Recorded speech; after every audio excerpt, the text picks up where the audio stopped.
दोस्तों, easy way learning channel पर एक बार आपका पुनः स्वागत है। आज हम लोग बुद्ध के सिद्धांत की चर्चा करेंगे।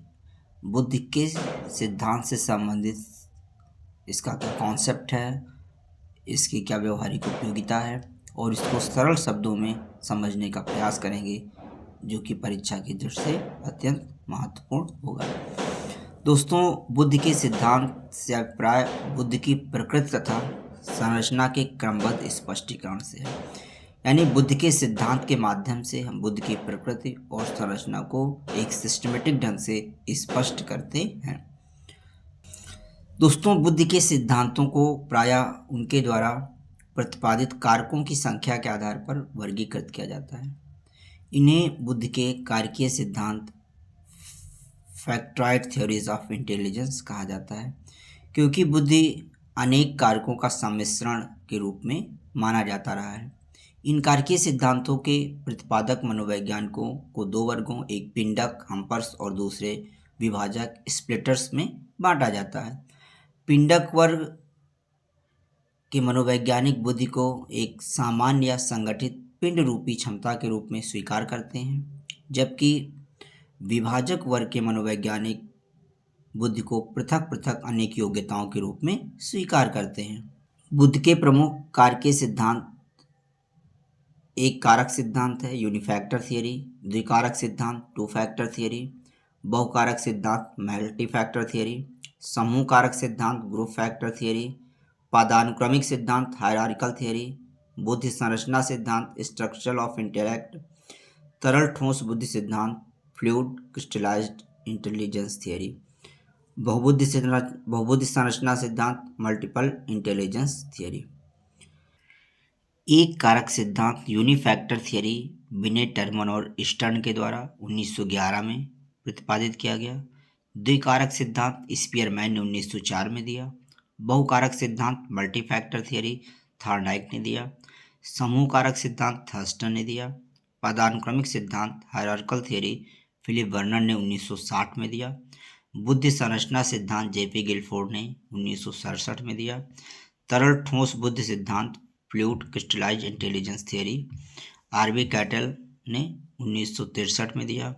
और बुद्धि संरचना multiple intelligence theory Howard Gardner ने 1983 में प्रतिपादित किया। दोस्तों, विगत सदी में 60 के दशक तक बुद्ध के स्वरूप का स्पष्टीकरण कारकीय सिद्धांतों के द्वारा ही होता रहा है, परंतु बाद में संज्ञानात्मक मनोवैज्ञानिक कॉग्निटिव साइकोलॉजिस्ट के द्वारा संज्ञान, बोध तथा तर्क पर अधिक ध्यान दिए जाने के कारण बुद्धि को भी संज्ञानात्मक व्यवहार के रूप में देखा जाने लगा। बुद्ध के जिन सिद्धांतों में बौद्धिक प्रक्रिया के रूप में बुद्धि को स्पष्ट करने का प्रयास किया गया है, उन्हें प्रक्रिया उन्मुखी सिद्धांत प्रोसेस ओरिएंटेड थियरीज कहते हैं। ऐसे दो प्रमुख सिद्धांत जीन पियाजे तथा स्टर्नबर्ग के द्वारा प्रतिपादित किए गए सिद्धांत हैं। जीन पियाजे ने संज्ञानात्मक विकास का सिद्धांत दिया और रॉबर्ट स्टर्नबर्ग ने त्रितंत्र सिद्धांत प्रस्तुत किया। आइए दोस्तों, अब परीक्षा उपयोगी सभी सिद्धांतों के महत्वपूर्ण परीक्षा उपयोगी तत्वों को समझ लेते हैं। बुद्ध के कारक सिद्धांत का प्रतिपादन बिने ने 1911 में किया। इसके बाद स्टर्न तथा एम्बिहास ने इस सिद्धांत पर कार्य किया। इस सिद्धांत के अनुसार बुद्धि के खंड नहीं होते, वह एकात्मक होती है। इसकी मात्रा सब व्यक्तियों में अलग अलग होती है। बुद्धि सभी मानसिक क्रियाओं पर एक जैसा प्रभाव डालती है। किसी व्यक्ति की एक क्षेत्र में निपुणता अन्य क्षेत्रों में भी उसे निपुण ही सिद्ध करती है। इस सिद्धांत के अनुसार बुद्धि एक अविभाज्य इकाई अनडिविजिबल यूनिट है, जिसके द्वारा समस्त मानसिक क्रियाएं नियंत्रित होती हैं। चित्र में दिखाया गया है बुद्धि का एक कारक सिद्धांत। इसमें बुद्धि को एक स्वतंत्र इकाई के रूप में प्रस्तुत किया गया है। अगला सिद्धांत है बुद्धि का द्विकारक सिद्धांत टू फैक्टर थियरी। द्विकारक सिद्धांत का प्रतिपादन अंग्रेज मनोवैज्ञानिक स्पीयरमैन ने 1904 में किया था। स्पीयरमैन ने कहा कि बुद्धि दो कारकों से मिलकर बनी होती है, जिनमें एक सामान्य योग्यता कारक जी फैक्टर होता है और दूसरा विशिष्ट योग्यता कारक एस फैक्टर होता है। सामान्य योग्यता कारक को जी कारक का नाम दिया गया और बताया गया कि यह जन्मजात योग्यता है। इसे सामान्य योग्यता इसलिए कहा गया क्योंकि यह सभी मानसिक क्रियाओं को करने में इसकी आवश्यकता हो। विभिन्न व्यक्तियों में जी कारक भिन्न भिन्न मात्रा में उपस्थित होता है।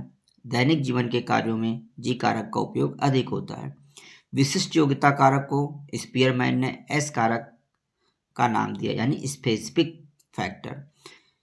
जी कारक के विपरीत एस कारक विशिष्ट योग्यताओं का एक समूह होता है। एस कारक एक अर्जित योग्यता होती है। विभिन्न मानसिक कार्यों में अलग अलग विशिष्ट योग्यताओं की आवश्यकता होती है। किसी भी व्यक्ति में विभिन्न विशिष्ट योग्यताएं अलग अलग मात्रा में उपस्थित होती हैं। उदाहरणार्थ के लिए आंकिक गणना तथा शब्द प्रवाह दोनों ही क्रियाओं में जी कारक की महत्वपूर्ण भूमिका होती है, परंतु इसके साथ साथ आंकिक गणना संबंधी कार्यों को करने के लिए आंकिक योग्यता तथा शब्द प्रवाह के लिए शाब्दिक योग्यता होना आवश्यक होता है। जी कारक और एस कारक दोनों मिलकर ही किसी मानसिक कार्य को संपन्न करने की क्षमता प्रदान करते हैं। स्पीयरमैन ने जी कारक को वास्तविक मानसिक शक्ति कहा है क्योंकि यह सभी मानसिक क्रियाओं के लिए आवश्यक तथा महत्वपूर्ण होती है। कोई भी हम मानसिक कार्य करते हैं तो जी कारक की तो उसमें आवश्यकता होती है, लेकिन हम उससे संबंधित हम देखते हैं कि कौन सा विशिष्ट कार्य कर रहे हैं तो उससे संबंधित विशिष्ट कारकों की आवश्यकता भी होती है। इस प्रकार विशिष्ट कारक तथा सामान्य कारक दोनों मिलकर ही किसी कार्य को संपन्न करने की क्षमता प्रदान करते हैं। स्पीयरमैन ने सामान्य कारक को वास्तविक मानसिक शक्ति माना क्योंकि यह सभी मानसिक क्रियाओं के लिए आवश्यक और महत्वपूर्ण है। आइए अब अगला हम बहुकारक सिद्धांत देख लेते हैं। बहुकारक सिद्धांत क्या होता है?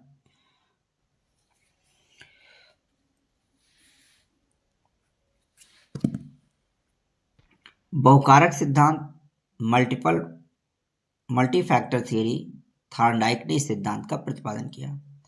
थॉर्नडाइक के द्वारा प्रतिपादित बुद्धि के बहुकारक सिद्धांत के अनुसार बुद्धि असंख्य स्वतंत्र कारकों से मिलकर बनी है। जैसा कि पहले हम पढ़ चुके हैं कि विनय ने कहा कि बुद्धि एक इकाई के रूप में होती है, केवल एक ही कारक उसमें काम करता है।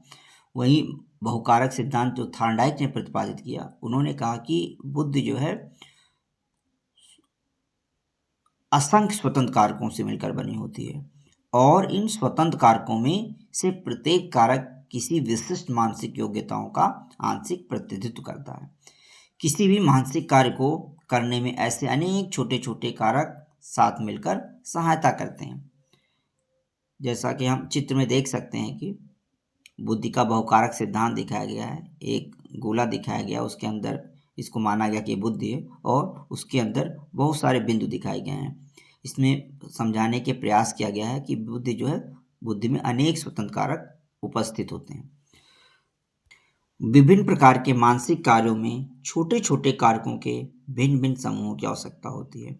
यदि कोई दो मानसिक कार्य एक दूसरे से संबंधित होते हैं तो बहुकारक सिद्धांत के अनुसार इसका कारण दोनों मानसिक कार्यों को करने में कुछ कारकों का उभयनिष्ठ होना है। यह सिद्धांत सामान्य बुद्धि जैसे किसी कारक के अस्तित्व को स्वीकार नहीं करता है। थॉर्नडाइक का यह सिद्धांत वास्तव में बुद्धि का आणविक सिद्धांत प्रतीक होता है। थॉर्नडाइक ने यह भी स्वीकार किया कि कुछ मानसिक क्रियाओं में काफी तत्व उभयनिष्ठ रहते हैं, यानी कॉमन रहते हैं, जिसके कारण इस प्रकार की मानसिक क्रियाओं को किसी एक वर्ग में रखकर विशिष्ट नाम देना व्यवहारिक दृष्टि से लाभप्रद हो सकता है। जैसे शब्दार्थ, शब्द प्रवाह, गणना, स्मृति आदि मानसिक क्रियाओं के कुछ ऐसे ही वर्ग हो सकते हैं। अगला सिद्धांत है समूह कारक सिद्धांत, ग्रुप फैक्टर थियरी। दोस्तों, स्पीयरमैन ने दो कारक सिद्धांत दिया जिसमें जी फैक्टर और एस फैक्टर इन्होंने बताया था। थॉर्नडाइक ने बहुकारक सिद्धांत दिया और ये दोनों जो है, यानी स्पीयरमैन का द्विकारक सिद्धांत और थॉर्नडाइक का बहुकारक सिद्धांत, दो पूर्ण रूप से विपरीत विचार प्रस्तुत करते हैं। और क्योंकि स्पीयरमैन ने कहा कि बुद्धि जो है दो कारकों से मिलकर बनी होती है, एक सामान्य कारक होता है और विशिष्ट कारक होता है। जो सामान्य कारक होता है वह सभी मानसिक क्रियाओं को करने में आवश्यक होता है और जो विशिष्ट कारक होता है वह विशिष्ट कार्यों के लिए आवश्यक होता है। वही थॉर्नडाइक का मानना था कि बुद्धि जो है असंख्य कारकों से मिलकर बनी होती है और किसी कार्य को करने में एक या एक से अधिक कारक उभयनिष्ठ हो सकते हैं। और इन दोनों सिद्धांतों के बीच का समन्वय यानी स्पीयरमैन के जी कारक और एस कारक तथा थॉर्नडाइक के बहुकारक सिद्धांत का, जो स्पीयरमैन ने द्विकारक सिद्धांत दिया और थॉर्नडाइक ने बहुकारक सिद्धांत दिया, दोनों के बीच का समन्वय समूह कारक सिद्धांत है। थर्स्टन के द्वारा समूह कारक सिद्धांत का प्रतिपादन किया गया। थर्स्टन के द्वारा प्रतिपादित बुद्धि के समूह कारक सिद्धांत के अनुसार बुद्धि न तो असंख्य मुख्य रूप से सामान्य कारक से निर्धारित होती है और न ही असंख्य सूक्ष्म व विशिष्ट तत्वों से मिलकर बनी होती है, बल्कि यह कुछ प्राथमिक कारकों से मिलकर बनी होती है। उसके अनुसार एक जैसी मानसिक क्रियाओं में कोई एक प्राथमिक कारक उभयनिष्ठ होता है जो उन सभी क्रियाओं को मनोवैज्ञानिक व कार्यवाहक दृष्टि संपादित करता है तथा यही प्राथमिक कारक उन क्रियाओं का अन्य मानसिक क्रियाओं से विभेद भी स्पष्ट करते हैं। इस प्रकार से कुछ मानसिक क्रियाएं एक समूह का निर्माण करती हैं जिनमें कोई एक प्राथमिक कारक या समूह कारक प्रमुख भूमिका अदा करता है। मानसिक क्रियाओं के किसी दूसरे समूह में कोई दूसरा प्राथमिक कारक होता है तथा तीसरे समूह में कोई तीसरा कारक होता है।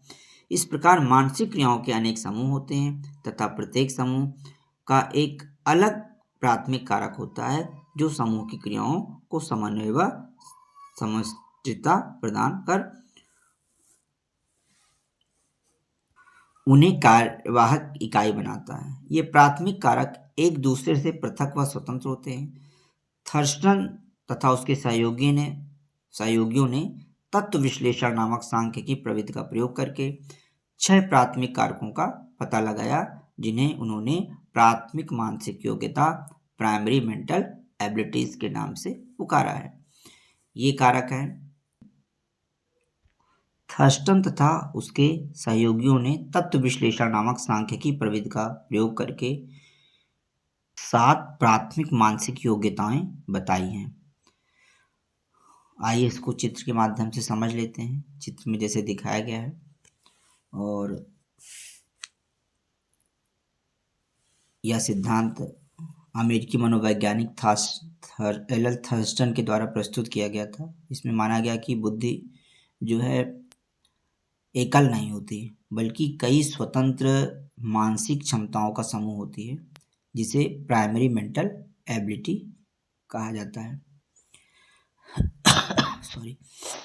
अगर इस सिद्धांत के मुख्य बिंदु देखें तो हम कह सकते हैं कि बुद्धि बहुकारकी होती है, मल्टीफैक्टर है और प्रत्येक मानसिक क्षमता स्वतंत्र होती है।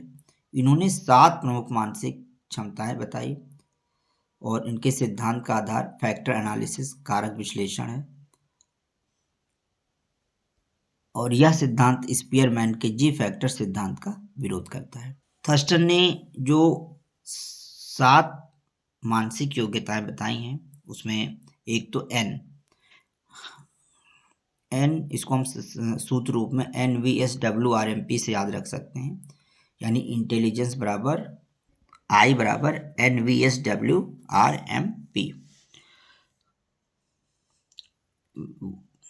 V यानी वर्बल कॉम्प्रहेंशन जिसमें भाषा शब्दों को समझना।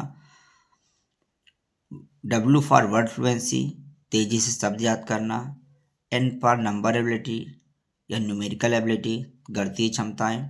स्पेटियल एबिलिटी S फॉर आकृति या स्थानिक समझ। M फॉर मेमोरी स्मरण शक्ति। P फॉर परसेप्चुअल स्पीड यानी जल्दी पहचानने की क्षमता। R फॉर रीजनिंग तर्क शक्ति। क्योंकि प्रत्येक जटिल मानसिक कार्य में इन 6 या 7 कारकों की कुछ ना कुछ आवश्यकता पड़ती है, इसलिए थर्स्टन ने इन्हें प्राथमिक मानसिक योग्यताएं कहा है। किसी मानसिक कार्य में इनमें से कुछ कारक का अधिक उपयोग होता है जबकि किसी अन्य कार्य में दूसरे कारक का अधिक उपयोग हो सकता है। दोस्तों, संक्षेप में हम कह सकते हैं कि थर्स्टन के अनुसार बुद्धि एकल नहीं होती, बल्कि कई स्वतंत्र मानसिक क्षमताओं का समूह है जिन्हें प्राइमरी मेंटल एबिलिटीज कहा जाता है। उन्होंने 7 क्षमताएं बताई: भाषा, शब्द प्रवाह, संख्या क्षमता, स्थानिक क्षमता, स्मृति, प्रत्याचरण, तर्क शक्ति। यह सिद्धांत स्पीयरमैन के जी फैक्टर का विरोध करता है और कहता है कि हर क्षमता अलग अलग विकसित होती है। यह शिक्षा और बुद्धिमापन में उपयोगी है। अगला सिद्धांत है पदानुक्रमिक सिद्धांत, बुद्धि का पदानुक्रमिक सिद्धांत, हायरार्किकल थ्योरी ऑफ इंटेलिजेंस।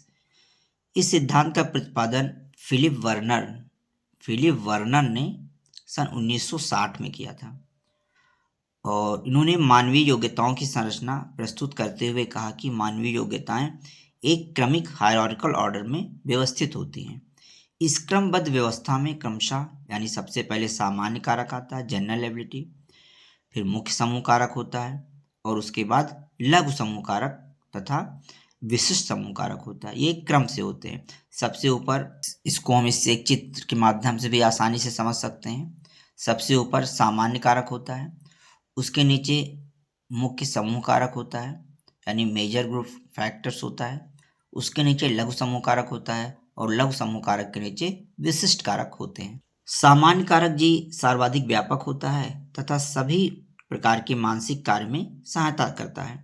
सामान्य कारक जी को 2 मुख्य समूह कारकों, एक शाब्दिक और शैक्षिक योग्यता यानी वर्बल एंड एजुकेशनल तथा गतिक व यांत्रिक योग्यता काइनेटिक एंड मैकेनिकल एबिलिटीज में बांट सकते हैं। इन दोनों मुख्य समूह कारकों को पुनः शाब्दिक, आंकिक, यांत्रिक, सूचना, प्रयोगात्मक, स्थानिक जैसे लघु समूह कारकों में बांटा जा सकता है। लघु समूह कारकों को विशिष्ट मानसिक कार्यों से संबंधित अनेक विशिष्ट कारकों के रूप में बांटा जा सकता है।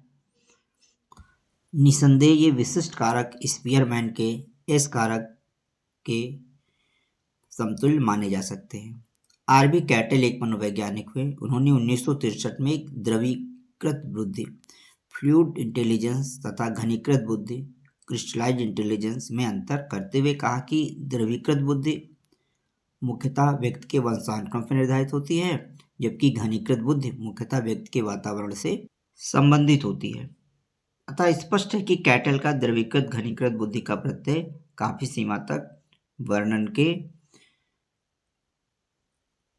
शाब्दिक व शैक्षिक योग्यता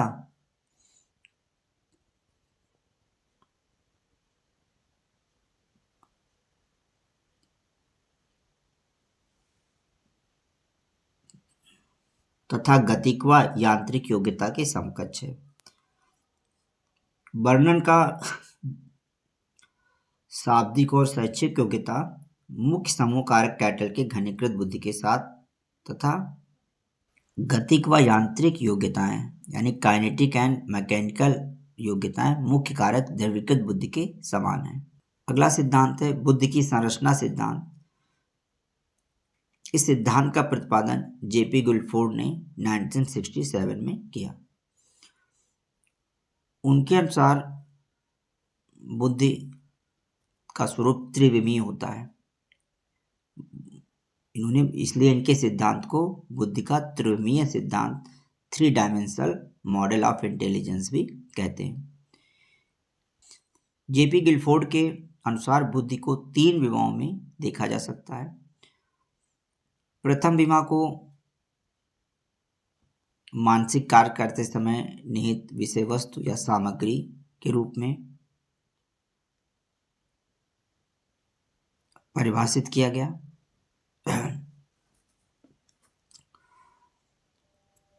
दूसरी विमा को संक्रिया ऑपरेशंस और तीसरी विमा को परिणाम कहा। यानी जेपी गिलफोर्ड ने जो बुद्धि की संरचना का सिद्धांत दिया उसमें 3 विमाएं होती हैं। एक विषय वस्तु या कंटेंट होता है, दूसरा संक्रिया ऑपरेशंस होता है और तीसरा परिणाम या रिजल्ट होता है। जेपी गिलफोर्ड का जो बुद्धि संरचना सिद्धांत है इसको एक चित्र के माध्यम से दिखाया गया है। इस चित्र में 3 विमाएं हैं, इसमें छोटे छोटे कोष्ठ दिखाए गए हैं और इसकी त्रिविमीय 3 डायमेंशनल स्ट्रक्चर दिखाई गई है बुद्धि की। जेपी गिलफोर्ड के अनुसार बुद्ध की संरचना जो है 3 डायमेंशनल होती है, जिसमें 3 विमाएँ होती हैं। एक विमा संक्रिया होता है, विषय वस्तु होता है और परिणाम होता है। संक्रिया के अंतर्गत यानी ऑपरेशंस के अंतर्गत इन्होंने संज्ञान कॉग्निशंस को लिया। स्मरण मेमोरी के 2 पार्ट, मेमोरी रिटेंशन और मेमोरी रिकॉर्डिंग लिया। परंपरागत चिंतन कन्वर्जेंट थिंकिंग, गैर परंपरागत चिंतन डाइवर्जेंट थिंकिंग और मूल्यांकन को शामिल किया गया। इनके विषय वस्तु में 5 चीज़ें शामिल की गई, मूल रूप में 4 थी। आकृतिक थी, सांकेतिक थी, शाब्दिक थी और व्यवहारिक थी, और संशोधित रूप में इसमें 5 शामिल की जाती हैं।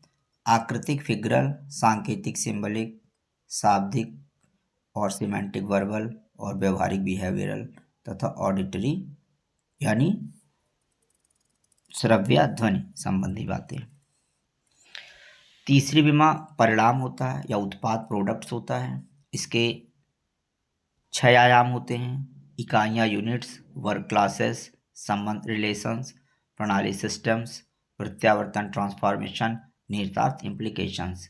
इसको एक हम शब्द UCRSTI से याद रख सकते हैं। परिणाम को कैसे याद रख सकते हैं? UCRSTI को क्रम से याद रख सकते हैं। कंटेंट यानी विषय वस्तु को याद रखने के लिए FSVBA। तो F से फिगरल हो गया, S से सिंबलिक हो गया, V से वर्बल हो गया और B से बिहेवियरल हो गया और ऑडिटरी, A से ऑडिटरी हो गया। संक्रिया ऑपरेशंस को याद रखने के लिए हम एक वर्ड याद रख सकते हैं, कॉम कॉन डे। कॉम का CO, कॉम कॉन डे, COMCONDE। CO से हम कॉग्निशन ले सकते हैं, याद रख सकते हैं, और M से मेमोरी याद रख सकते हैं, और CON से कन्वर्जेंट थिंकिंग और DE से डाइवर्जेंट थिंकिंग। लास्ट में E जो है उससे हम इवेल्युएशन ले लेंगे। और मेमोरी के 2 पार्ट, रिटेंशन और रिकॉर्डिंग। इस रूप में हम इसको आसानी से याद रख सकते हैं। आप लोग याद रखने के लिए अपनी सुविधा के अनुसार कोई भी कोड वर्ड बना सकते हैं। अब आइए हम लोग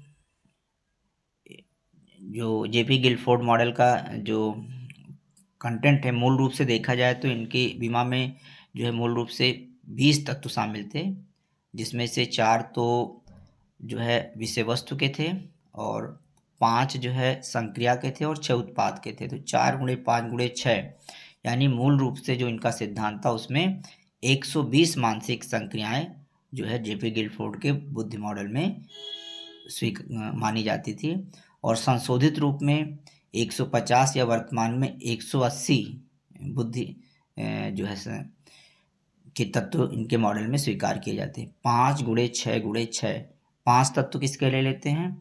5 जो है हम विषय वस्तु के ले लेते हैं, 6 तत्व जो है संक्रिया के ले लेते हैं और 6 तत्व उत्पाद के ले लेते हैं। तो वर्तमान में 5 गुणे 6 गुणे 6, 6 पंचे 3 6 18 यानी 180 तत्व या जो है जेपी गिलफोर्ड के बुद्ध संरचना मॉडल में स्वीकार किए जाते हैं। मूल रूप में 120 थे और वर्तमान में 180 से अधिक तत्व स्वीकार किए जाते हैं।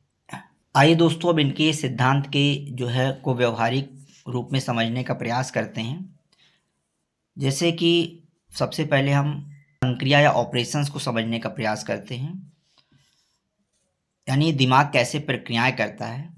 सबसे पहला कॉग्निशंस होता है। कॉग्निशन का मतलब होता है जानकारी या पहचानना। जैसे आप सड़क पर जाते हैं और ट्रैफिक लाइट का रंग देखते ही समझ जाते हैं कि रुकना है या चलना है, यह ज्ञान ग्रहण करना है, यानी संज्ञान के अंतर्गत आया, कॉग्निशन के अंतर्गत आया। दूसरा है मेमोरी रिकॉर्डिंग। मेमोरी में 2 हैं, एक मेमोरी रिकॉर्डिंग है, दूसरा मेमोरी रिटेंशन है।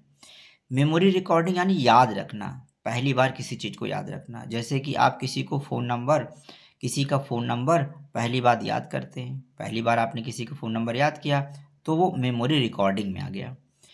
फिर आता है मेमोरी रिटेंशन, यानी सीखी हुई चीज़ को याद रखना। जैसे लंबे समय बाद भी अपने घर का पता याद रखना मेमोरी रिटेंशन के अंतर्गत आ जाएगा। अगला आता है एक डाइवर्जेंट थिंकिंग होता है। डाइवर्जेंट थिंकिंग का मतलब होता है कि अलग अलग रचनात्मक जवाब देना। और इसका संबंध कहीं ना कहीं क्रिएटिविटी, सृजनात्मकता से होता है। जैसे आपसे पूछा जाए कि एक ईंट का क्या उपयोग हो सकता है, यानी एक ईंट से क्या क्या उपयोग किया जा सकता है, तो उत्तर में आप बता सकते हैं घर बना सकते हैं और फूलदान बना सकते हैं या वजन रखना, ये सब इसके व्यवहारिक उपयोग होंगे, यानी ये रचनात्मकता को बताएगा। जो कन्वर्जन थिंकिंग आता है, यानी परंपरागत चिंतन होता है, वह एक सही उत्तर पहुंचने का प्रयास करता है, यानी जैसे 2+2=4, यह एक सही समाधान तक पहुंचता है। इवैल्यूएशन के अंतर्गत निर्णय लिया जाता है, मूल्यांकन किया जाता है। जैसे स्कूल ऑफिस में यह तय करना कि कौन सा काम पहले करना है, तो ये इवैल्यूएशन के अंतर्गत आएगा। अब आइए दोस्तों, कंटेंट को हम उदाहरण से समझने का प्रयास करते हैं। जैसे इसमें एक आता है फिगरल, यानी आकृतियाँ, चित्र, नक्शे इसके अंतर्गत आते हैं। जैसे गूगल मैप देखकर रास्ता देखना, समझ लेना, तो यह फिगरल के अंतर्गत आएगा। सिंबलिक अगला है, यानी सिंबल के रूप में जैसे अक्षर, नंबर, कोड जान लेना। जैसे ओटीपी को पढ़कर उसको लिख देना, सिंबलिक आ जाएगा। अगला सीमेंटिक या वर्बल, इसमें जो है अर्थ, विचार या शाब्दिक क्रियाएं आती हैं। जैसे किसी कहानी का मतलब समझ लेना। और बिहेवियरल होता है, व्यवहारिक होता है, यानी लोगों के इशारे, भाव या चेहरे को समझ लेना, पहचान लेना, इसके अंतर्गत आता है। और ऑडिटरी के अंतर्गत ध्वनि संबंधी बातों को समझना आ जाता है। अब आइए समझते हैं कि जो है दिमाग प्रोडक्ट या परिणाम कैसे तैयार करता है। पहला है यूनिट, यानी एक एक जानकारी को इकट्ठा करना, यूनिट्स, एक एक शब्द याद रखना। फिर आता है क्लासेस, यानी वर्गीकरण करना, जैसे सब्जियों को अलग, फलों को अलग रखना। रिलेशन, संबंध देखा जाता है। यह समझना कि बारिश और छाता एक दूसरे से जुड़े हैं। सिस्टम्स, कई जानकारी जोड़ना, जैसे खाना बनाना में मसाला और समय, मसाला, समय, गैस, तरीके, ये सब इस्तेमाल होते हैं। ट्रांसफॉर्मेशंस आता है, प्रत्यावर्तन। ट्रांसफॉर्मेशंस में क्या होता है, परिवर्तन किया जाता है। जैसे कच्ची सब्जी को पका हुआ भोजन बनाना या किसी कहानी को अपनी भाषा में बदल कर लिखना, यह ट्रांसफॉर्मेशन कहलाएगा। और लास्ट है इम्प्लीकेशंस, यानी अनुमान लगाना। इसमें क्या किया जाता है कि जैसे कि आसमान में काले बादल देखकर यह अंदाजा लगा लिया जाए कि बारिश हो सकती है। अब आइए दोस्तों, दैनिक जीवन में गिलफोर्ड के सिद्धांत का व्यवहारिक उपयोगिता कैसे हो सकती है। जैसे पढ़ाई में हम गिलफोर्ड के सिद्धांत का कैसे उपयोग करते हैं। जैसे नई टॉपिक को समझना कॉग्निशंस है, याद रखना मेमोरी है, सवालों को एक सही जवाब निकालना कन्वर्जन थिंकिंग है, और प्रोजेक्ट या पोस्टर बनाना डाइवर्जन थिंकिंग होता है। जो ऑब्जेक्टिव क्वेश्चंस होते हैं, जैसे 4 विकल्प दिए जाते हैं, उसमें से एक विकल्प चयन किया जाता है, तो वह कन्वर्जन थिंकिंग का उदाहरण होगा। कोई प्रोजेक्ट बनाना या डिस्क्रिप्टिव आंसर तैयार करना या किसी वस्तु के विभिन्न उपयोग बताना, यह जो है डाइवर्जेंट थिंकिंग का उदाहरण होगा। इसको एक और उदाहरण से समझ सकते हैं, जैसे समस्या समाधान करने में। जैसे रास्ता भूल गए, हम जा रहे हैं, रास्ता भूल गए, और हमने क्या किया, नक्शा देख करके दिशा समझ लिया। भूलने का, या गूगल मैप को समझ लिया। तो इसमें कहीं न कहीं गूगल फिगरल और कॉग्निशंस दोनों चीज़ें आ गई। फिर कौन सा काम पहले करना है, कोई तो हमने इवैल्यूएशन का सहारा लिया कि 3 या 4 काम हमारे साथ हैं, हम उसमें मूल्यांकित करते हैं कि कौन सा कार्य पहले किया जा सकता है, तो ये इवैल्यूएशन में आ गया। कम पैसे में अच्छा सामान खरीदना, ये कन्वर्जेंट और इवैल्यूएशन दोनों के अंतर्गत आ गया। दोस्तों, गिलफोर्ड बताते हैं कि बुद्धि कोई एक चीज़ नहीं होती, बल्कि दिमाग का अलग अलग तरीके से काम करना, अलग अलग तरह की जानकारी लेना, अलग अलग तरह के परिणामों को निकालना, इन सब का संयोजन है, जिसे हम रोजमर्रा के कामों में बार बार उपयोग करते हैं। बुद्धि का अगला सिद्धांत है तरल ठोस बुद्धि सिद्धांत, फ्लूइड क्रिस्टलाइज्ड इंटेलिजेंस थ्योरी। बुद्धि के स्वरूप को स्पष्ट करने की दिशा में आर.बी. कैटल ने सन 1963 में बुद्धि का तरल ठोस बुद्धि सिद्धांत प्रस्तुत किया। इस सिद्धांत के दो मुख्य तत्व होते हैं, एक तरल बुद्धि फ्लूइड इंटेलिजेंस, दूसरा ठोस बुद्धि क्रिस्टलाइज्ड इंटेलिजेंस। कैटल के अनुसार तरल बुद्धि का निर्धारण वंशानुगत कारकों से होता है। वस्तुतः तरल बुद्धि स्पीयरमैन के जी कारक के समान होती है। इसमें मुख्यतः तर्क शक्ति नहीं रहती है। इसके विपरीत ठोस बुद्धि का निर्धारण पर्यावरणीय कारकों द्वारा होता है। वस्तुतः ठोस बुद्धि में उन क्षमताओं को रखा जाता है जो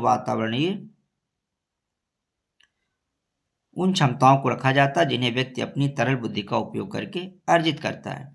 स्पष्ट है कि तरल बुद्धि तथा वातावरणीय उद्बोधन के द्वारा ठोस बुद्धि की सीमा का निर्धारण होता है। ठोस बुद्धि का विकास वयस्कावस्था एडल्टहुड में भी हो सकता है। अगला सिद्धांत है हार्वर्ड गार्डनर का बहुबुद्धि सिद्धांत। दोस्तों, हार्वर्ड अर्ल गार्डनर ने 1983 में बहुबुद्धि सिद्धांत का प्रतिपादन किया। इनका मानना है कि बुद्धि का एकात्मक रूप न होकर बहुप्रकारी होती है, यानी बुद्धि अनेक प्रकार की होती है। अर्थात बुद्धि, इन्होंने मूल रूप से बताया कि बुद्धि 7 तरह की होती है और ये सातों प्रकार की बुद्धि एक दूसरे से अलग होती है। जैसे भाषाई बुद्धि, लिंग्विस्टिक्स इंटेलिजेंस, तार्किक गणितीय बुद्धि, लॉजिकल मैथमेटिक, स्थानिक बुद्धि, स्पेटियल, शारीरिक गति की बुद्धि, बॉडी काइनेस्थेटिक, संगीत बुद्धि, म्यूजिकल, व्यक्तिक आत्मबुद्धि, पर्सनल सेल्फ, व्यक्तिक अन्य बुद्धि, पर्सनल अदर्स। इन्हीं के इन 7 प्रकारों में रॉबर्ट स्लाविन ने 2009 में 7 के स्थान पर 9 प्रकारों का विस्तृत कर दिया और 2 प्रकारों को और जोड़ दिया, प्रकृतिवादी और अस्तित्वात्मक। 2 चीजें इसमें इन्होंने और जोड़ दी। अब आइए एक एक करके समझ लेते हैं। भाषाई बुद्धि क्या होता है? भाषाई बुद्धि में शब्दों तथा भाषा संबंधी योग्यताएं आती हैं। इसमें लिखित और वाचिक योग्यताएं सम्मिलित होती हैं, जैसे कथा कहानियों को पढ़ना, लिखना, उन्हें याद रखना, नोट्स तैयार करना, भाषण सुनना, वाद विवाद तथा परिचर्चा करना, शाब्दिक स्मृति, विदेशी भाषा को शीघ्र सीख लेना, शब्दों का विस्तृत भंडार, शब्दों को याद रखना तथा उनको प्रयोग करना। इस तरह की मानसिक योग्यता वाले व्यक्ति लेखक, वकील, अधिवक्ता, पुलिसकर्मी, दर्शन शास्त्री, पत्रकार, राजनीतिक, कवि, अध्यापक संबंधी व्यवसायों में सफलता प्राप्त करते हैं। दूसरी बुद्धि है भाषाई बुद्धि के बाद दूसरी है तार्किक गणितीय बुद्धि। इस बुद्धि में तर्क करने की योग्यता, निष्कर्ष निकालना, गणना करना, शतरंज की चालें, कंप्यूटर प्रोग्राम निर्मित करना, जटिल गणनाएं करना आदि योग्यताएं आती हैं। और इस बुद्धि में से संपन्न जो व्यक्ति होते हैं वे वैज्ञानिक, भौतिक शास्त्री, गणितज्ञ, अभियंता, डॉक्टर, अर्थशास्त्री तथा दर्शन शास्त्र में सफल होते हैं। तीसरी स्थानिक या स्पेटियल इंटेलिजेंस होता है। इसमें कलात्मक तथा विकल्प, वास्तुशिल्प, पहेली, समस्या समाधान आदि योग्यताएं आती हैं। शरीरगत की बुद्धि, इस योग्यता में वस्तुओं को विधिपूर्वक सतर्कतापूर्वक उपयोग करना, शारीरिक गति पर नियंत्रण, प्रवीणता, लक्ष्य का निर्धारण, खेल कूद, नृत्य, अभिनय, शाब्दिक स्मृति, संगीत स्मृति आदि योग्यताएं सम्मिलित होती हैं। ऐसे व्यक्ति, जिन व्यक्तियों में शरीरगत की बुद्धि अधिक होती है, वे ऐसे व्यक्ति खिलाड़ी, नर्तक, संगीतकार, अभिनेता, शल्य चिकित्सक, डॉक्टर, भवन निर्माता, पुलिस अधिकारी तथा सैनिक अच्छे होते हैं। संगीत बुद्धि, म्यूजिकल इंटेलिजेंस, जिसमें संगीत, नाट्य, गायन, वाद्य तथा इन्हें कंपोज करने की योग्यता होती है, उनमें यह बुद्धि पाई जाती है। इस योग्यता वाले अच्छे वक्ता, लेखक, कंपोजर आदि होते हैं। व्यक्तिक आत्मबुद्धि क्या होता है? इस बुद्धि के धनी व्यक्ति बहिर्मुखी होते हैं। ये दूसरों का मूड पहचानने, भावनाओं को जानने, उनका उत्प्रेरण स्तर जानने में कुशल होते हैं और इनकी वार्ता करने का ढंग प्रभावी होता है और वाद विवाद तथा वार्ताओं में आनंद लेते हैं। ये अच्छे विक्रयकर्ता, राजनीतिक, मैनेजर, सामाजिककर्ता एवं अध्यापन कार्यों में सफल रहते हैं। व्यक्तिक अनुभूति क्या होती है? इस बुद्धि से युक्त व्यक्ति में अन्य लोगों की इच्छा, अपेक्षा, आवश्यकता आदि की समझ तथा दूसरों के व्यवहार का आत्म कथन करने की योग्यता होती है। प्रकृतिवादी बुद्धि, प्रकृतिवादी बुद्धि में प्राकृतिक कार्य विधियों को समझने की योग्यता होती है। इस बुद्धि के धनी व्यक्ति अच्छे कृषक तथा बागवान हो सकते हैं। अस्तित्वात्मक बुद्धि, इस प्रकार की बुद्धि से संपन्न व्यक्तियों में ध्यान केंद्रित करने की बुद्धि तथा अथवा इंद्रियों के संज्ञानात्मक व्यवहार से परे का आभास होता है। इस प्रकार व्यक्तिक अन्य बुद्धि से तात्पर्य अन्य व्यक्तियों की इच्छा, अपेक्षा, आवश्यकता आदि को समझने तथा दूसरों के व्यवहार का पूर्ण कथन करने की क्षमता आदि से लिया जाता है। गार्डनर के अनुसार प्रत्येक व्यक्ति में इन 7 तरह की बुद्धि होती है, परंतु वंशानुक्रम तथा वातावरण के प्रभाव के कारण इनमें से कोई एक या अनेक प्रकार की बुद्धि अधिक विकसित हो सकती है। गार्डनर का मानना है कि ये सभी जो बुद्धि के प्रकार बताए गए मूल रूप से 7 और 9 या 10 भी किसी किसी बुक में मिलता है प्रकार की बुद्धि यद्यपि परस्पर अंतःक्रिया करती हैं, फिर भी वे मुख्यतः स्वतंत्र रूप से कार्य करती हैं। यही कारण है कि किसी एक क्षेत्र में प्रखर होने के बावजूद भी अन्य में असफल हो सकता है व्यक्ति।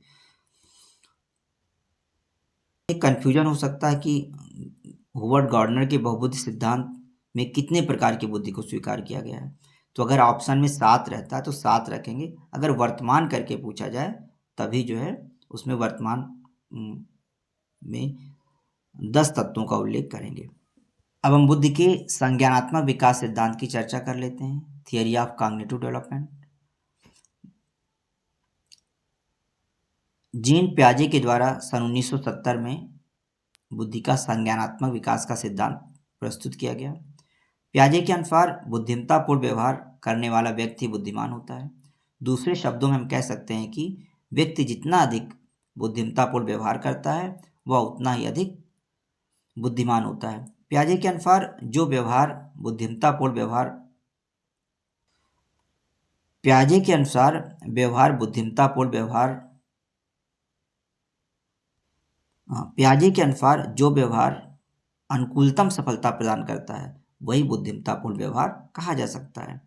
वस्तुतः जीन पियाजे ने बुद्धि को एक ऐसी अनुकूलित प्रक्रिया एडेप्टिव प्रोसेस के रूप में स्वीकार किया जिसमें जैविक परिपक्वता बायोलॉजिकल मैचुरेशन की वातावरणीय परिस्थितियां एनवायरमेंटल कंडीशंस के साथ अंतरक्रिया होती है। उसके अनुसार जैसे जैसे बालक बालिकाओं का संज्ञानात्मक विकास होता जाता है वैसे वैसे उनकी बौद्धिक क्षमता भी बढ़ती जाती है। अर्थात बालक बालिकाओं का बौद्धिक विकास उनके द्वारा अपनाई जाने वाली संज्ञानात्मक प्रक्रियाओं पर निर्भर करता है। निसंदेह पियाजे ने बुद्धि को संज्ञानात्मक प्रक्रियाओं के विकास के रूप में स्वीकार किया है। पियाजे ने संज्ञानात्मक प्रक्रियाओं के विकास की 4 अवस्थाएं बताई हैं। संवेदनात्मक गामक अवस्था सेंसरी मोटर स्टेज। जीन पियाजे के संज्ञानात्मक विकास सिद्धांत के अनुसार बुद्धि का विकास 4 चरणों में होता है। पहला संवेदनात्मक गामक अवस्था होती है, सेंसरी मोटर स्टेज होती है जो कि जन्म से 2 वर्ष तक होती है। दूसरी अवस्था पूर्व संक्रियात्मक अवस्था होती है, प्री कॉन्सेप्ट ऑपरेशनल स्टेज जो कि 2 से 7 वर्ष तक होती है। मूर्त संक्रिया अवस्था कॉन्क्रीट ऑपरेशन स्टेज जो कि 7 से 11 या 12 वर्ष होती है। और औपचारिक संक्रिया अवस्था 11 से 15 वर्ष के मध्य की अवस्था होती है। संज्ञानात्मक विकास की इन विभिन्न अवस्थाओं में होने वाले बौद्धिक विकास से स्पष्ट होता है कि पियाजे ने वस्तुतः बुद्धि को भिन्न भिन्न अवस्थाओं में होने वाली संज्ञानात्मक प्रक्रियाओं में आने वाले परिवर्तनों के रूप में परिभाषित करने का प्रयास किया है। अगला बुद्धि का सिद्धांत है त्रितंत्र सिद्धांत। बुद्धि का त्रितंत्र सिद्धांत ट्रायर्किक थियरी सन 1985 में रॉबर्ट स्टैनबर्ग ने त्रितंत्र सिद्धांत का प्रतिपादन किया और उसने बुद्धि को आलोचनात्मक ढंग से सोचने की प्रक्रिया के रूप में स्पष्ट किया। दूसरे शब्दों में तर्क करते समय व्यक्ति के मन में क्या है तथा वह सूचनाओं को किस ढंग से संसाधित करता है, यही बुद्धि है। बुद्धि का त्रितंत्र सिद्धांत चित्र में दिखाया गया है। इसमें 3 जो है उप सिद्धांत शामिल हैं। एक संदर्भात्मक उप सिद्धांत है, कॉन्टेक्सुअल सब थियरी है। दूसरा अनुभोजन उप सिद्धांत एक्सपेरिमेंटल सब थियरी है। और तीसरा घटक उप सिद्धांत कंपोनेंट सब थियरी है। 3 घटकों से उप सिद्धांत या सब थियरी से मिलकर के जो है बुद्धि का त्रितंत्र सिद्धांत जो कि रॉबर्ट स्टर्नबर्ग के द्वारा प्रतिपादित किया गया बनता है। उन्होंने इस सिद्धांत का प्रतिपादन 1985 में किया। संदर्भात्मक उप सिद्धांत, अनुभोजन उप सिद्धांत और घटक उप सिद्धांत।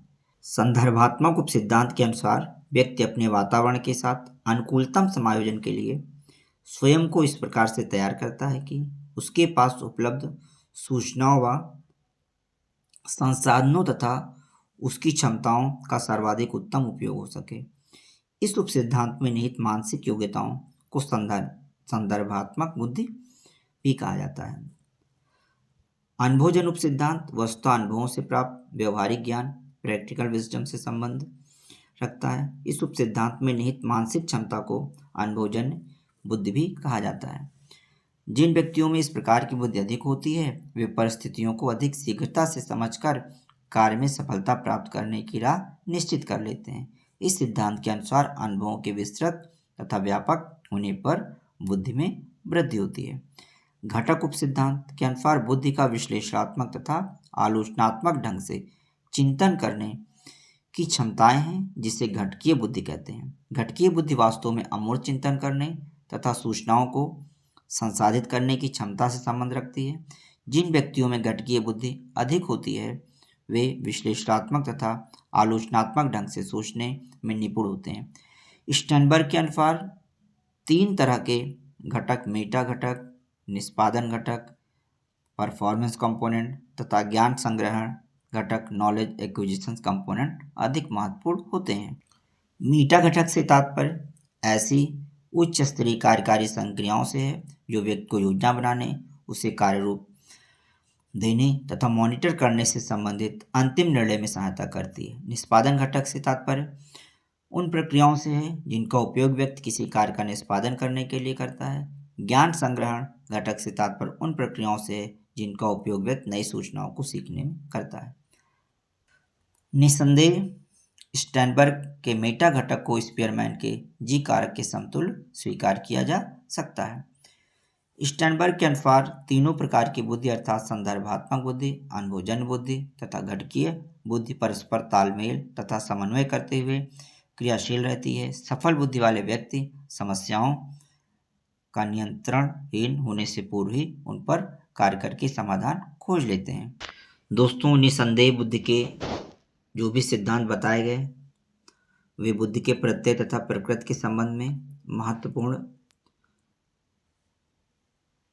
सूचना प्रदान करते हैं। फिर भी इनमें से कोई भी सिद्धांत बुद्धि के प्रत्यय तथा प्रकृति को पूर्ण रूप यथार्थ ढंग से स्पष्ट करने में सफल नहीं हो सका है। बुद्धि का व्यक्ति तथा समाज दोनों के लिए अत्यंत महत्व है। बुद्धिमान व्यक्ति समस्याओं को ठीक ढंग से समझकर रचनात्मक तरीके के द्वारा उनका समाधान खोजने का प्रयास करते हैं। दोस्तों, एक अन्य बुद्धि होती है जिसे भावात्मक बुद्धि कहते हैं। आइए भावात्मक बुद्धि के अर्थ और महत्व को भी जान लेते हैं। ये भी परीक्षा की दृष्टि से अति महत्वपूर्ण है, इसको भी समझना आवश्यक है। भावात्मक बुद्धि या इमोशनल इंटेलिजेंस EI वर्ष 1990 में येल विश्वविद्यालय के मनोवैज्ञानिक पीटर सोलोवे तथा न्यू हैम्पशायर विश्वविद्यालय के मनोवैज्ञानिक जॉन मेयर द्वारा यानी पीटर सोलोवे और जॉन मेयर द्वारा संयुक्त रूप से भावात्मक बुद्धि इमोशनल इंटेलिजेंस के सिद्धांत को प्रतिपादित किया गया। इन मनोवैज्ञानिकों के नाम हमें याद रखना है, पीटर सोलोवे तथा जॉन मेयर। वर्ष 1995 में एक मनोवैज्ञानिक हुए डेनियल गोलमैन या गोलमान आता है। इनकी एक पुस्तक है emotional intelligence why it can be matter more than. ये इनकी पुस्तक है डेनियल गोलमैन की। के प्रकाशन से भावात्मक बुद्धि के महत्व से अकादमिक जगत परिचित हुआ, यानी हमें अधिक भावात्मक बुद्धि से हम परिचित हुए। दोस्तों, ऑप्शन में अधिकांश जो है डेनियल गोलमैन करके ही आ जाता है, तो हमें तीनों को याद रखना है। अगर कहा जाए कि किसने इसका प्रतिपादन किया या जैसे विकल्प में केवल डेनियल गोलमैन ही दे दिया गया तो डेनियल गोलमैन को हम सही मान लेंगे। फिर प्रश्न की प्रकृति के अनुसार हम जो उत्तर देने का प्रयास करेंगे। जैसे कहा जाए कि भावात्मक बुद्धि को किसने अधिक प्रचलित किया तो डेनियल गोलमैन, या किसके जो है प्रयासों से या किसके अधिक प्रचलन में आ पाया तो गोलमान लगा देंगे, डेनियल गोलमैन को लगा देंगे। और किसने प्रतिपादित किया तो प्रतिपादन की बात आए तो हम जॉन मेयर और जो है पीटर सोल्वे का नाम लेंगे, उसको जो है टिक करेंगे। और मान लिया पीटर सोल्वे और जॉन मेयर का नाम नहीं है और दिया जा रहा है कि डेनियल गोलमैन का प्रतिपादन सॉरी भावात्मक बुद्धि का प्रतिपादन किसने किया या भावात्मक बुद्धि के प्रत्यय को किसने दिया, और उसमें डेनियल गोलमैन का ही नाम केवल आ जाता है, तो डेनियल गोलमैन को टिक कर सकते हैं। दोस्तों, पिछले 100 वर्षों से बुद्धि को बहुत बड़ी सीमा तक जन्मजात क्षमता के रूप में जाना जाता रहा है। चिंतन करने, मनन करने तथा समस्याओं का समाधान करने की इस अमूर्त योग्यता को भावनाओं से असंबद्ध माना जाता रहा है, यानी भावनाओं का कोई महत्व नहीं दिया जाता था। कहा जाता तर्कपूर्ण ढंग से सोचने समझने की योग्यता का विश्लेषण करने तथा उसका मापन करने के प्रयासों के फलस्वरूप बुद्धि परीक्षण विकसित किए गए, और इन प्रयासों के आधार पर पहला मानसिक आयु के प्रत्यय का जन्म हुआ, और जो आईक्यू का कॉन्सेप्ट आया, यानी बुद्धिलब्धि का कॉन्सेप्ट आया, मेंटल एज बटे क्रोनोलॉजिकल एज, यानी मानसिक आयु बटे तिथि का आयु गुणे 100। दोस्तों, इस संदर्भ में उल्लेखनीय है कि प्रारंभ में कल्चर फ्री इंटेलिजेंस टेस्ट, जो विभिन्न सांस्कृतिक मानव समुदायों में समान रूप से प्रयोग हो सके, विकसित करने के प्रयास हुए। दोस्तों, आइए भावात्मक बुद्धि के प्रमुख आयामों की चर्चा कर लेते हैं। भावात्मक बुद्धि के 5 मुख्य आयाम होते हैं। एक, स्वयं के भावों को जानना है। दूसरा, भावों को नियंत्रित या व्यवस्थित करना।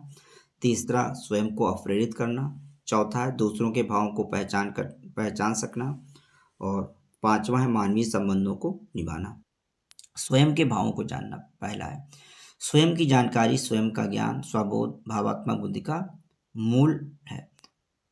मनोवैज्ञानिक अंतर्दृष्टि तथा स्वयं की समझ हेतु भावनाओं को अनवरत रूप से मॉनिटर करने की योग्यता अत्यधिक महत्वपूर्ण मानते हैं। अपनी वास्तविक भावनाओं को पहचानने की योग्यता न होने पर व्यक्ति भावनाओं की दया पर निर्भर हो जाता है। अपनी भावनाओं को ठीक तरह से पहचानने की योग्यता होने पर व्यक्ति अपने जीवन को अधिक उपयुक्त ढंग से जी सकता है तथा वैयक्तिक निर्णयों को अधिक अच्छे तरीके से ले सकता है। अगला है भावों को नियंत्रित या व्यवस्थित करना। जैसे अनुभूतियों को ठीक प्रकार से समझना स्वबोध के लिए आवश्यक होता है। चिंताओं, असफलताओं, विषाद आदि पर नियंत्रण रखना तथा स्वयं को इन विपरीत परिस्थितियों में शांत रख सकना, इस भावनात्मक बुद्धि संबंधी योग्यता के अंतर्गत आते हैं। जीवन के उतार चढ़ावों को सहज रूप से स्वीकार करना भी इसी के अंतर्गत आता है। दुख, विपत्ति तथा कष्ट को सम्यक रूप से झेलकर उनसे छुटकारा पाने की योग्यता भी इसके अंतर्गत आती है। तीसरा, स्वयं को अप्रेरित करना। सृजनात्मकता, स्वप्रेरणा, महत्वपूर्ण चीजों पर ध्यान केंद्रित करने हेतु तथा उद्देश्य प्राप्त के लिए भावों तथा का यथोचित उपयोग किया जाना चाहिए। भावात्मक आत्मनियंत्रण, संतोष, आवेगों पर अंकुश अत्यधिक महत्वपूर्ण होता है। अगला है दूसरों के भावों को पहचान सकना। भावात्मक आत्मबोध हेतु परानुभूति इम्पैथी मौलिक कौशल पर हितवाद का जन्म भी परानुभूति से होता है। दूसरों को जानने, समझने तथा उनके साथ रह सकने के लिए परानुभूति आवश्यक एवं महत्वपूर्ण होता है। दूसरों की मुख मुद्रा, हाव भाव, बॉडी लैंग्वेज से यह जान सकना कि वे क्या चाहते हैं या उन्हें किस चीज़ की आवश्यकता है, इस प्रकार की योग्यता भावात्मक बुद्धि से संबंधित है। शिक्षण प्रबंधन तथा मार्केटिंग व्यवसायों में ऐसे व्यक्तियों के सफल होने की अधिक संभावनाएं होती हैं।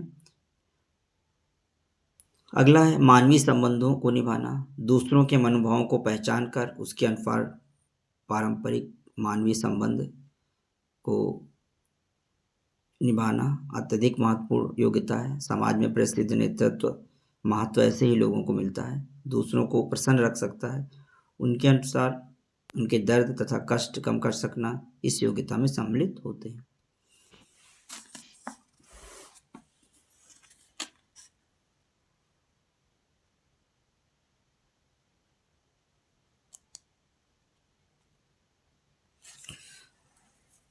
दोस्तों, भावात्मक बुद्धि के कुछ प्रमुख भाव होते हैं, जैसे कि क्रोध, उदासी, भय, आनंद, प्रेम, आश्चर्य, घृणा, लज्जा आदि। अब आइए दोस्तों बुद्धि से संबंधित कुछ एमसीक्यू प्रश्नों को हल कर लेते हैं, जिससे कि कॉन्सेप्ट को बुद्धि के समझने में और आसानी होगी। पहला प्रश्न है कि बुद्धि इंटेलिजेंस का सर्वप्रथम परीक्षण किसने विकसित किया था? चार ऑप्शन दिए गए हैं कि टर्मन ने, दूसरा ऑप्शन है कि बिनी और साइमन ने, स्पीयरमैन ने या थॉर्नडाइक ने। तो दोस्तों बुद्धि का सर्वप्रथम परीक्षण बिनी और साइमन ने किया था, 1905 में किया था। दूसरा प्रश्न है IQ बराबर MA/CA इंटू 100, यानी IQ यानी बुद्धिलब्धि IQ बराबर MA यानी मेंटल एज बटे CA यानी क्रोनोलॉजिकल एज। मेंटल एज मानसिक आयु बटे क्रोनोलॉजिकल एज तिथि का आयु गुणे 100। यह सूत्र किसने दिया, यानी IQ के सूत्र को किसने दिया? ऑप्शन है टर्मन ने दिया, थॉर्नडाइक ने दिया, वेक्सलर ने दिया, गॉल्टर ने दिया। दोस्तों टर्मन ने जो है IQ के सूत्र का प्रतिपादन किया है। अगला प्रश्न है कि बुद्धि का द्विघटक सिद्धांत किसने दिया? 2 फैक्टर थ्योरी। ऑप्शन है थर्स्टन ने, गिलफोर्ड ने, स्पीयरमैन ने या थॉर्नडाइक ने। तो दोस्तों बुद्धि का द्विघटक सिद्धांत स्पीयरमैन ने दिया। स्पीयरमैन ने बुद्धि के 2 कारक माने, एक सामान्य कारक G फैक्टर और दूसरा S विशिष्ट कारक। जो सामान्य कारक होता है वो सभी मानसिक कार्यों को करने में आवश्यक होता है, और विशिष्ट कारक जो होता है वो विशेष प्रकार के कार्यों में सहायता प्रदान करता है। अगला प्रश्न है निम्नलिखित में से किसने बुद्धि को अनुकूलन क्षमता कहा है? ऑप्शन है पहला वैक्सलर, तीसरा पियाजे, दूसरा पियाजे, तीसरा थॉर्नडाइक और चौथा ऑप्शन है बिने। दोस्तों बुद्धि को अनुकूलन क्षमता के रूप में जीन पियाजे ने स्वीकार किया है। अगला प्रश्न है कि 7 प्राथमिक मानसिक क्षमताएं किसने बुद्धि में सात प्राथमिक मानसिक क्षमताएं बताई हैं? ऑप्शन है थर्स्टन ने, स्पीयरमैन ने, कैटल ने, गिलफोर्ड ने। तो दोस्तों थर्स्टन ने 7 प्राथमिक मानसिक क्षमताएं के रूप में बुद्धि को स्वीकार किया है। अगला प्रश्न है फ्लूइड और क्रिस्टलाइज्ड इंटेलिजेंस किसने दिया है? ऑप्शन है कैटल ने, थर्स्टन ने, गिलफोर्ड ने, विने ने। दोस्तों फ्लूइड क्रिस्टलाइज्ड इंटेलिजेंस का जो है कैटल ने प्रतिपादित किया था, RB कैटल ने।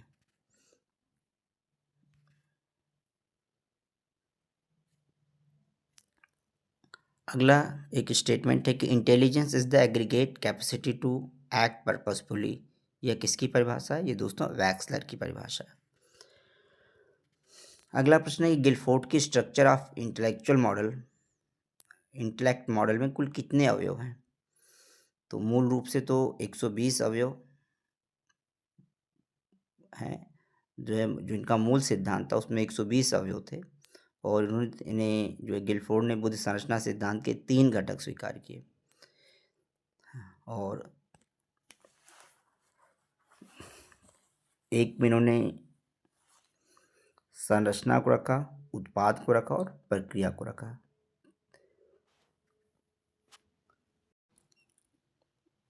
तो वर्तमान में देखा जाए तो गिलफोर्ड के जो स्ट्रक्चर ऑफ इंटेलेक्ट है उसमें 180 तत्वों को स्वीकार किया जाता है। ऑप्शन के अनुसार 150 है, तो इसमें 150 को इस प्रश्न के अनुसार सही माने। अगला प्रश्न है बहुबुद्धि सिद्धांत मल्टी इंटेलिजेंस थियरी किसने दिया? तो बहुबुद्धि सिद्धांत ऑप्शन दिए गए बिने ने, होवर्ड गार्डनर ने,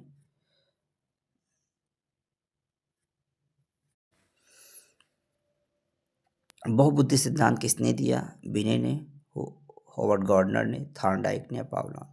दोस्तों बहुबुद्धि सिद्धांत का प्रतिपादन होवर्ड गार्डनर ने किया था। सॉरी। अगला प्रश्न है थॉर्नडाइक की बुद्धि में किस प्रकार का समावेश नहीं है? ऑप्शन है ऑब्स्ट्रैक्ट, मैकेनिकल, सोशल, एजुकेशनल। दोस्तों थॉर्नडाइक ने बुद्धि के 3 प्रकार बताए थे, और उसमें एजुकेशनल शामिल नहीं किया था। ऑब्स्ट्रैक्ट, मैकेनिकल और सोशल तीनों शामिल थे।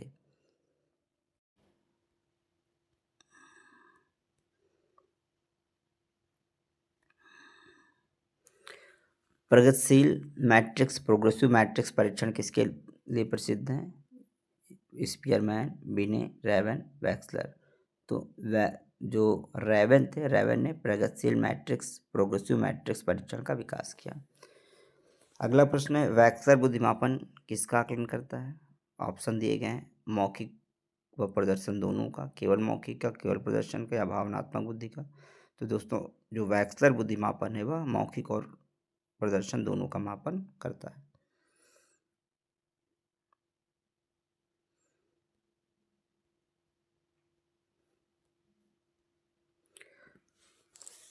अगला प्रश्न है, बुद्धि किससे अधिक प्रभावित होती है? वंशानुक्रम से, वातावरण से। तीसरा ऑप्शन है वंशानुक्रम प्लस वातावरण या भोजन से। दोस्तों इसमें तीसरा विकल्प सही है कि बुद्धि वंशानुक्रम और वातावरण दोनों से प्रभावित होती है। अगला प्रश्न है, बौद्धिक विकास के चरण किसने दिए? ऑप्शन है स्किनर ने, पियाजे ने, कोहलर ने, वाइगोत्स्की ने। तो दोस्तों बौद्धिक विकास के चरण पियाजे ने दिए। इन्होंने बौद्धिक विकास के 4 चरण बताए: संवेदीगामक अवस्था, पूर्व संक्रियात्मक अवस्था, मूर्त संक्रियात्मक अवस्था और औपचारिक संक्रिया अवस्था।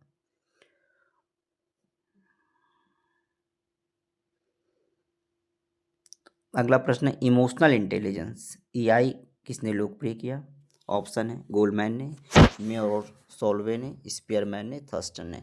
दोस्तों इमोशनल इंटेलिजेंस के कॉन्सेप्ट को जो है गोलमैन ने प्रचलित किया। अगर यही प्रश्न पूछा जाए कि इमोशनल इंटेलिजेंस का सिद्धांत किसने प्रतिपादित किया, तो मेयर और सोल्वे ऑप्शन सत्य हो जाएगा। लेकिन दिया गया किसने लोकप्रिय बनाया, तो इसको गोलमैन ने लोकप्रिय बनाया। अगला प्रश्न है, स्टैनफोर्ड बिनेट टेस्ट का संबंध किससे है? ऑप्शन है क्रिएटिविटी से, इंटेलिजेंस से, पर्सनालिटी या एटीट्यूड से। दोस्तों स्टैनफोर्ड बिनेट टेस्ट का संबंध इंटेलिजेंस से है। अगला प्रश्न है, बुद्धि परीक्षण के स्कोर को क्या कहते हैं? ऑप्शन दिए गए MA, CA, IQ या EQ। तो दोस्तों बुद्धि परीक्षण के स्कोर को IQ यानी इंटेलिजेंस क्वोशेंट बुद्धिलब्धि कहते हैं।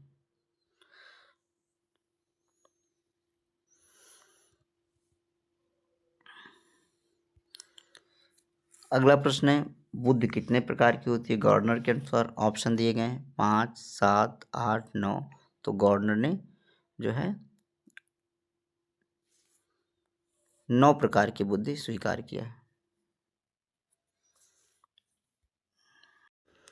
थॉर्नडाइक ने बुद्धि के 3 प्रकार बताए: सामाजिक बुद्धि, मूर्त बुद्धि और अमूर्त बुद्धि।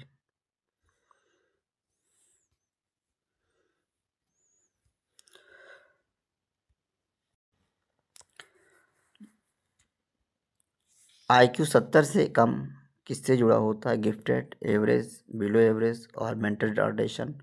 दोस्तों IQ 70 से कम जो है मेंटल रिटार्डेशन से संबंधित होता है। अगला प्रश्न है, IQ 140 से अधिक वाले व्यक्ति क्या कहलाते हैं? ऑप्शन है एवरेज, फीबल माइंड, जीनियस और इडियट। दोस्तों IQ 140 से अधिक व्यक्ति जो है जीनियस माइंड कहलाते हैं। अगला प्रश्न है, कौन सा टेस्ट कल्चरल फ्री माना जाता है? ऑप्शन है स्टैनफोर्ड बिने, वैक्सलर, रेवन, टरमैन। दोस्तों रेवन का जो टेस्ट है वो कल्चर फ्री माना जाता है। स्पीयरमैन का जी फैक्टर किसको दर्शाता है? ऑप्शन है विशिष्ट क्षमता, सामान्य क्षमता, केवल भाषा क्षमता, केवल गणितीय क्षमता। स्पीयरमैन ने द्विकारक सिद्धांत 1904 में दिया था और उन्होंने बताया कि जो बुद्धि होती है, इंटेलिजेंस होती है, वो 2 कारकों से मिलकर बनी होती है। एक सामान्य योग्यता कार होती है जिसमें जी होता है और विशिष्ट योग्यता एस होती है। तो जी फैक्टर, स्पीयरमैन का जी फैक्टर जो है सामान्य क्षमता से संबंधित होती है।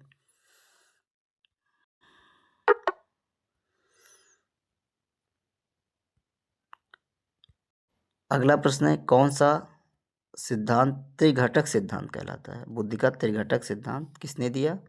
स्पीयरमैन ने, थर्स्टन ने, स्टैनबर्ग ने या गिल्डफोर्ड ने। दोस्तों बुद्धि का त्रिघटक सिद्धांत या त्रितंत्र सिद्धांत रॉबर्ट स्टैनबर्ग ने दिया था।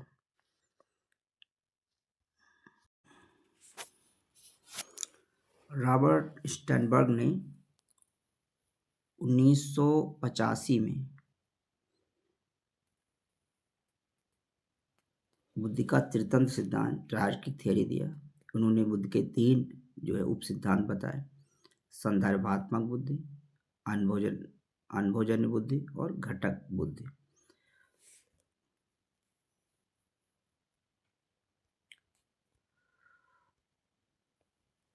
अगला है कि बुद्धि का व्यवहारिक पक्ष किससे संबंधित है? ऑप्शन एनालिटिकल, क्रिएटिव, प्रैक्टिकल और इमोशनल। दोस्तों, बुद्धि का व्यवहारिक पक्ष प्रैक्टिकल से संबंधित है।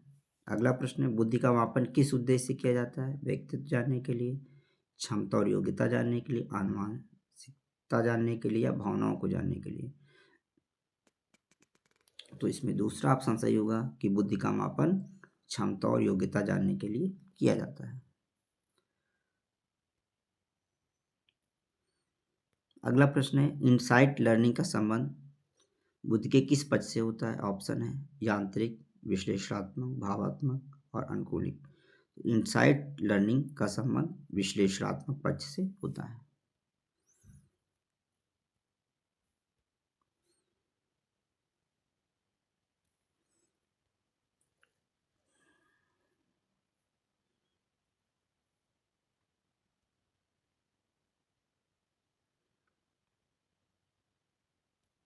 अगला प्रश्न है, गिफ्टेड बच्चों की आयु सीमा क्या होती है? ऑप्शन है 90 से 110, 110 से 120, 120 से 140, 140 प्लस। दोस्तों, जो गिफ्टेड बच्चे होते हैं उनकी आयु की सीमा 140 से प्लस होती है। डी ऑप्शन सत्य है। 90 से 110 बुद्धि वाले व्यक्ति सामान्य होते हैं। अगला प्रश्न है, इंटेलिजेंस की इकाई क्या है? ऑप्शन है संख्या है, आईक्यू स्कोर है, प्रतिशत है या रैंक है। दोस्तों, इंटेलिजेंस की इकाई आईक्यू स्कोर होती है। अगला प्रश्न है, बुद्धि का सबसे व्यापक सिद्धांत कौन सा माना जाता है? ऑप्शन है स्पीयरमैन, गिलफोर्ड, थॉर्स्टन, स्टर्नबर्ग।